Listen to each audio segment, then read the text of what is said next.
Hello students, जैसा कि आपको मेरे थंबनेल पर ही दिख गया होगा कि आज का जो हमारा टॉपिक है वो कार्डियोवैस्कुलर सिस्टम है। अब ये जो कार्डियोवैस्कुलर सिस्टम होता है इसमें दो मेन चीजें होती हैं। पहला हार्ट, जिसको हिंदी में बोलते हैं हृदय, और दूसरा जो मेन पार्ट होता है वो होता है ब्लड वेसल्स। तो हार्ट का काम क्या होता है? हार्ट जो है वो पूरे शरीर से डीऑक्सीजनेटेड ब्लड को रिसीव करता है, उसके बाद ये इसको लेके जाता है लंग्स में। तो लंग्स डीऑक्सीजनेटेड ब्लड को ऑक्सीजनेटेड ब्लड में कन्वर्ट कर देता है, तो फिर ये ऑक्सीजनेटेड ब्लड वापस आता है हार्ट में, और हार्ट फिर ये ऑक्सीजनेटेड ब्लड को पंप कर देता है, और ये ऑक्सीजनेटेड ब्लड ब्लड वेसल्स के थ्रू पूरे शरीर के हर एक हिस्से में पहुंच जाता है। तो हार्ट का मेन काम क्या हुआ? ब्लड को पंप करना। अब जो ये ब्लड वेसल्स होती हैं उनका क्या काम होता है? तो ब्लड वेसल्स का काम होता है ब्लड के ट्रांसपोर्टेशन का। और ये जो ब्लड होता है, ब्लड मेनली कैरी करता है क्या है? ऑक्सीजनेटेड ब्लड को, यानी कि ब्लड के साथ में ऑक्सीजन शरीर के हर हिस्से तक पहुंचती है, और साथ में ये न्यूट्रिएंट्स को भी अपने साथ में ले जाता है और शरीर के हर हिस्से तक पहुंचाता है। तो अब आपको दो मेन पार्ट समझ में आ गए होंगे कार्डियोवैस्कुलर सिस्टम के, हार्ट और ब्लड वेसल्स। मेनली तीन तरह की ब्लड वेसल्स जो होती हैं हमारी बॉडी में पाई जाती हैं। पहला जो ब्लड वेसल्स है उसको आर्टरी बोलते हैं, और जनरली आपने भी सुना होगा कि जो आर्टरी है उसमें हमेशा शुद्ध जो खून है वो बहता है। इसका मतलब क्या हुआ? शुद्ध खून का ये मतलब होता है कि वो ऑक्सीजनेटेड ब्लड हमेशा लेके जाती हैं, लेकिन इसका एक्सेप्शन भी है, उसको मैं आगे बताऊंगा। तो मनुष्य के शरीर में जो भी आर्टरी होगी वो ऑक्सीजनेटेड ब्लड लेके जाती है, और ये ऑक्सीजनेटेड ब्लड कहाँ से रिसीव करती है? ये हार्ट से रिसीव करती है। जो ये आर्टरी होती है बाद में और इसकी कई सारी ब्रांचेस हो जाती हैं जिसको आर्टेरियोल्स बोलते हैं। अब दूसरा जो टाइप है ब्लड वेसल्स का उसको वेन्स बोलते हैं। और वेन्स क्या होती हैं? वेन्स जो है पूरे शरीर के हर हिस्से से डीऑक्सीजनेटेड ब्लड को लेकर हार्ट में आती हैं। अब ये जो वेन्स होती हैं, वेन्स के भी कई सारी ब्रांचेस हो जाती हैं, और ये जो बहुत सारी वेन्स हो जाती हैं उसको वेन्यूल्स बोलते हैं। तो वेन्स का मेन काम क्या हुआ? पूरे बॉडी से डीऑक्सीजनेटेड ब्लड को लेके हार्ट के अंदर पहुंचाना। तीसरा जो ब्लड वेसल्स होता है वो कैपिलरीज होता है। कैपिलरीज का मेन रोल होता है गैसेस एक्सचेंज में और उसके साथ में न्यूट्रिएंट्स एक्सचेंज में। तो ये तीन तरह की ब्लड वेसल्स होती है। वीडियो में आगे बढ़ने से पहले मेरी रिक्वेस्ट आप लोगों से यही रहेगी कि आप जो है बेसिक कॉन्सेप्ट समझने की कोशिश करिए। इसके पहले भी मैंने वीडियो बनाई है जिसमें male reproductive system, female reproductive system, उसके बाद यूरिनरी सिस्टम, इन सारी चीज़ों पे भी वीडियो बनाई है। तो आप ज़्यादा से ज़्यादा कोशिश करिए कि आप इसके कॉन्सेप्ट को समझिए। एक बार अगर कॉन्सेप्ट आपको समझ में आ जाएगा तो आपको नाम जो है वो बड़ी आसान तरीके से आपको याद हो जाएंगे। और अगर आपने बेसिक्स जो है छोटी जो क्लासेस होती हैं 9, 10, 11, 12 यहाँ पर समझ लिया, तो आप जब हायर क्लासेस में जाएंगे तो आपको बहुत ज़्यादा बायोलॉजी में डिफ़िकल्टीज नहीं आएंगी। साथ ही में अगर आप जब किसी भी टेक्निकल एजुकेशन की तरफ जाते हैं, आप बी फार्मेसी करते हैं, डी फार्मेसी करते हैं, MBBS करते हैं, जो भी कोर्सेज करते हैं, या आप जब अपने करियर की तरफ बढ़ते हैं, आप टेक्नीशियन बनते हैं, आप किसी कंपनी की अच्छी पोस्ट पे होते हैं, या डॉक्टर बन जाते हैं, तो हर जगह पर यही बेसिक्स काम आएगा। ये कहीं पर भी चेंज नहीं होगा। तो मेरी आपसे यही रिक्वेस्ट है कि आप जो है यहाँ पर जो चीज़ें बताई जा रही हैं उसको बड़े ध्यान से समझिए, और अपना जो बेसिक है उसको जो है वो क्लियर करिए। तो हार्ट की स्ट्रक्चर की बात कर लेते हैं। तो जनरली हमने बहुत सारी फिल्मों में देखा है कि हार्ट कैसे बताया जाता है, इस तरह का स्ट्रक्चर बताया जाता है ना। पर क्या रियलिटी में हार्ट ऐसे ही होता है? बिल्कुल नहीं, आपको भी पता है। तो हार्ट का जो शेप होता है वो कोन शेप का होता है। आपको जो मेरी बगल में पिक्चर दिख रही है उससे आप देखिए, आपको कोन तरह का स्ट्रक्चर, जो आइसक्रीम होता है ऊपर से चौड़ा होता है, नीचे से पतला होता है, ठीक वैसे स्ट्रक्चर जो हार्ट का भी होता है। तो उसका जो शेप होता है वो कोन शेप होता है।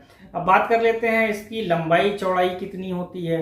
हार्ट के अगर लेंथ की बात करें तो ये 12 सेंटीमीटर के अप्रोक्सीमेटली इसकी जो लंबाई होती है।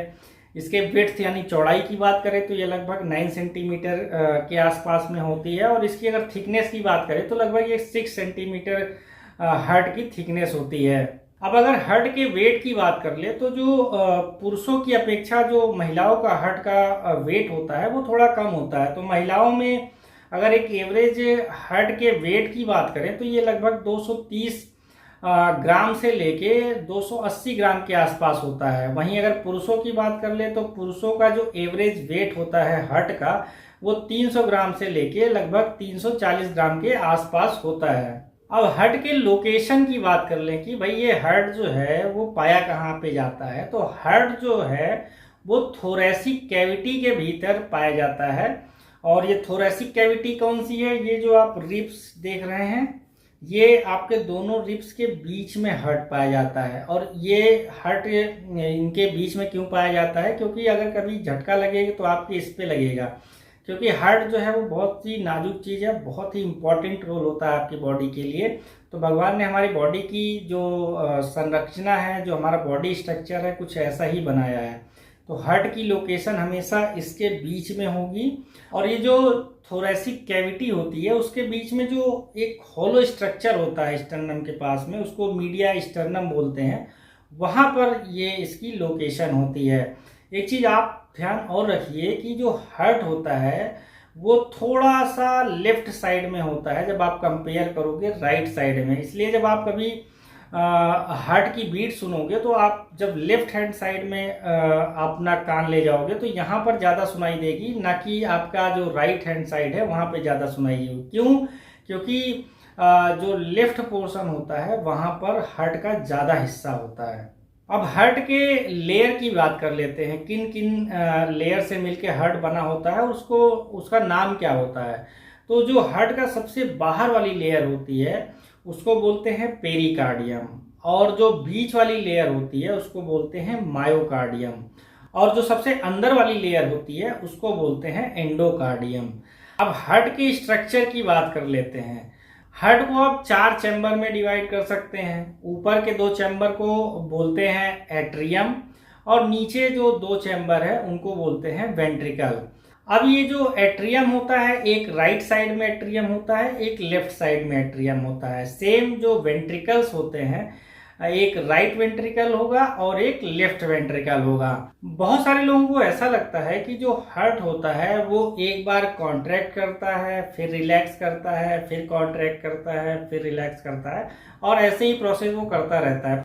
पर आप तो साइंस के स्टूडेंट हैं तो आपको ये पता होना चाहिए कि जो एट्रियम होते हैं राइट और लेफ्ट दोनों, ये दोनों एक साथ जो है कॉन्ट्रैक्ट करते हैं। उस समय जो वेंट्रिकल्स होते हैं नीचे वाले राइट और लेफ्ट वाले, ये रिलैक्स मोड में होते हैं, और जब ये वेंट्रिकल कॉन्ट्रैक्ट करते हैं उस समय जो ऊपर वाले एट्रियम होते हैं ये रिलैक्स मोड में होते हैं।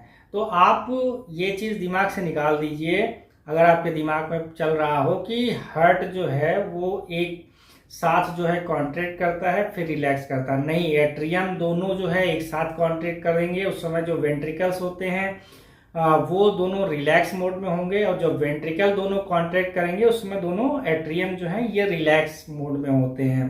अब हार्ट में ब्लड आता कहाँ से है, तो हार्ट में ब्लड आता है सुपीरियर वीना कैवा से और इंफीरियर वीना कैवा से। और ये जो सुपीरियर वीना कैवा कहाँ से आता है, जो हमारा अपर एक्सट्रीमिटी होता है, यानी कि बॉडी में जो ऊपर का हिस्सा होता है वहाँ से ब्लड लेके आता है सुपीरियर वीना कैवा, और जो हमारा नीचे का पोर्शन बॉडी का है और वहाँ से ब्लड लेके आता है इंफीरियर वीना कैवा। और ये superior Veena cava, inferior vena cava, ये दोनों ब्लड ले आके जो आपका राइट एट्रियम है वहां पर डाल देते हैं। अब जब एक बार राइट एट्रियम ब्लड से पूरी तरह से भर जाता है, और जब एट्रियम दोनों राइट और लेफ्ट क्योंकि दोनों एक साथ कॉन्ट्रैक्ट करते हैं, तो जैसे ही राइट एट्रियम कॉन्ट्रैक्ट होता है तो ब्लड जो है वो राइट एट्रियम से निकल के चला जाता है राइट वेंट्रिकल्स में। लेकिन जो राइट एट्रियम होता है और जो राइट वेंट्रिकल होता है उसके बीच में एक दरवाजा होता है जिसको वॉल्व बोलते हैं। हार्ट में कई सारे वॉल्व पाए जाते हैं, और ये वॉल्व क्यों पाया जाता है, ये वॉल्व इसलिए पाया जाता है क्योंकि जब वेंट्रिकल जो कॉन्ट्रैक्ट करेगा तो ये जो ब्लड राइट एट्रियम से राइट वेंट्रिकल में आया था, तो ये वापस ब्लड राइट वेंट्रिकल से राइट एट्रियम में न जाए, इसलिए ये वॉल्व होता है। अब एट्रियम के बाद जो है वेंट्रिकल्स का नंबर आता है कॉन्ट्रैक्ट करने का। अब जब एक बार राइट एट्रियम से ब्लड आ गया था राइट वेंट्रिकल्स में, जब वेंट्रिकल्स कॉन्ट्रैक्ट करते हैं तो यही जो ब्लड होता है वो राइट वेंट्रिकल से निकल के पल्मोनरी आर्टरी के थ्रू पहुंच जाता है लंग्स में। अब एक चीज आपको यहाँ पर ध्यान रखनी होगी कि पूरे बॉडी में जो आर्टरी होती है उसमें हमेशा ऑक्सीजनेटेड ब्लड बहता है, लेकिन हार्ट के अंदर जो पल्मोनरी आर्टरी होती है उसमें हमेशा डीऑक्सीजनेटेड ब्लड होता है। तो ये एक एक्सेप्शन है पूरी बॉडी में, और बहुत बार ये सवाल जो है ये पूछा जाता है। अब जब एक बार वेंट्रिकल्स जो है वो कॉन्ट्रैक्ट करते हैं तो जो ब्लड होता है वो राइट वेंट्रिकल से निकल के पल्मोनरी आर्टरी के थ्रू लंग्स में पहुंचता है, और लंग्स में क्या होता है, गैसेज एक्सचेंज होता है। क्यों? क्योंकि जब हम सांस लेते हैं तो हम ऑक्सीजन लेते हैं, और ये ऑक्सीजन कहाँ पर जाता है, हमारे लंग्स में जाता है। तो ब्लड जब पल्मोनरी आर्टरी के थ्रू लंग्स में पहुंचा तो जो डीऑक्सीजनेटेड ब्लड था वो ऑक्सीजनेटेड ब्लड में कन्वर्ट हो जाता है। उसके बाद ये जो ऑक्सीजनेटेड ब्लड है ये वापस एक बार फिर से आता है जो लेफ्ट एट्रियम है वहां पर, और ये आता किसके थ्रू है, पल्मोनरी वेन के थ्रू। तो जो पल्मोनरी वेन होता है वो हमेशा ऑक्सीजनेटेड ब्लड लेके आता है। बाकी शरीर के जो दूसरे हिस्से होते हैं जहां पर वेन्स होती हैं वो हमेशा डीऑक्सीजनेटेड ब्लड लेके कैरी करती हैं, लेकिन हार्ट के अंदर जो पल्मोनरी वेन होता है वो हमेशा ऑक्सीजनेटेड ब्लड लेके कैरी करता है। अब जब एक बार ऑक्सीजनेटेड ब्लड लंग से आ गया लेफ्ट एट्रियम में, तो फिर लेफ्ट एट्रियम जो है जब फिर से ऊपर वाले जो दोनों एट्रियम एक साथ जब कॉन्ट्रैक्ट करते हैं तो लेफ्ट एट्रियम से ब्लड आ जाता है लेफ्ट वेंट्रिकल्स में, और फिर से जब वेंट्रिकल दोनों एक साथ जो है कंप्रेस होते हैं यानी कॉन्ट्रैक्ट होते हैं, तो फिर ये जो ऑक्सीजनेटेड ब्लड लेफ्ट वेंट्रिकल्स में आया था ये एओर्टा के थ्रू बाहर निकल जाता है और पूरी बॉडी में सर्कुलेट हो जाता है। अब ये हार्ट के अंदर बहुत सारे वॉल्व्स पाए जाते हैं, जैसे जो राइट एट्रियम और राइट वेंट्रिकल्स के बीच में जो ट्राइकस्पिड वॉल्व पाया जाता है, जो लेफ्ट एट्रियम है और लेफ्ट वेंट्रिकल है उसके बीच में भी एक वॉल्व पाया जाता है जिसको बाइकस्पिड वॉल्व बोलते हैं। उसके अलावा जब राइट वेंट्रिकल ब्लड पंप करता है पल्मोनरी आर्टरी में तो वहां पर भी एक वॉल्व होता है जिसको पल्मोनरी वॉल्व बोलते हैं। और जब लेफ्ट वेंट्रिकल जो शुद्ध यानी ऑक्सीजनेटेड ब्लड को पूरी बॉडी में एओर्टा के थ्रू भेजता है तो एओर्टा में भी एक वॉल्व होता है जिसको एओर्टिक वॉल्व बोलते हैं। अब ये जितने भी वॉल्व होते हैं उनके रहने का सबसे बड़ा कारण ये होता है कि वापस जो है ब्लड जहां से आया था वहां वापस ना जाए, बल्कि ये हमेशा आगे फॉरवर्डिंग पोजीशन में हो, इसलिए इतने सारे वॉल्व पाए जाते हैं। तो एक बार फिर से मैं आपको बता देता हूँ, सुपीरियर वीना कैवा और इंफीरियर वीना कैवा जो डीऑक्सीजनेटेड ब्लड है उसको लेकर आते हैं राइट एट्रियम में। उसके बाद जब एट्रियम कॉन्ट्रैक्ट करता है तो राइट एट्रियम से जो ब्लड है वो राइट वेंट्रिकल्स में आ जाता है। अब जब वेंट्रिकल्स जो हैं वो कॉन्ट्रैक्ट करते हैं तो राइट वेंट्रिकल से ब्लड निकल के जाता है पल्मोनरी आर्टरी के थ्रू लंग्स में। लंग्स में गैसेज एक्सचेंज होता है, डीऑक्सीजनेटेड ब्लड है वो ऑक्सीजनेटेड ब्लड में कन्वर्ट होता है। उसके बाद ऑक्सीजनेटेड ब्लड पल्मोनरी वेन के थ्रू आता है लेफ्ट एट्रियम में।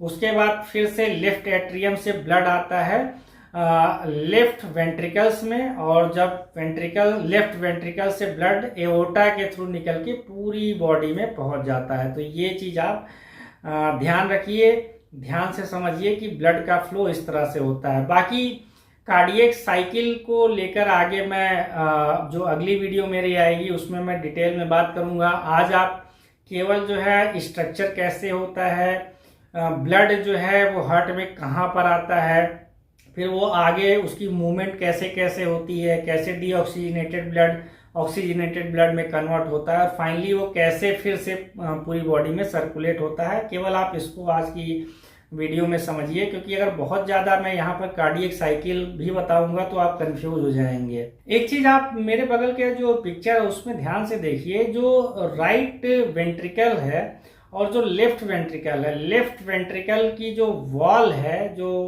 उसकी लेयर है, वो ज़्यादा मोटी है, वो ज़्यादा स्ट्रांग है। ऐसा क्यों होता है? क्योंकि जो लेफ्ट वेंट्रिकल है वो जब ब्लड को प्रेस करता है तो उसको ज़्यादा ताकत चाहिए होता है, क्योंकि उसको पूरी बॉडी में ब्लड पहुंचाना होता है। तो लेफ्ट वेंट्रिकल ज़्यादा ताकत लगाता है, जिससे कि जो ब्लड है वो लेफ्ट वेंट्रिकल से निकल के एओर्टा में जाए और एओर्टा से पूरी बॉडी में सर्कुलेट हो जाए।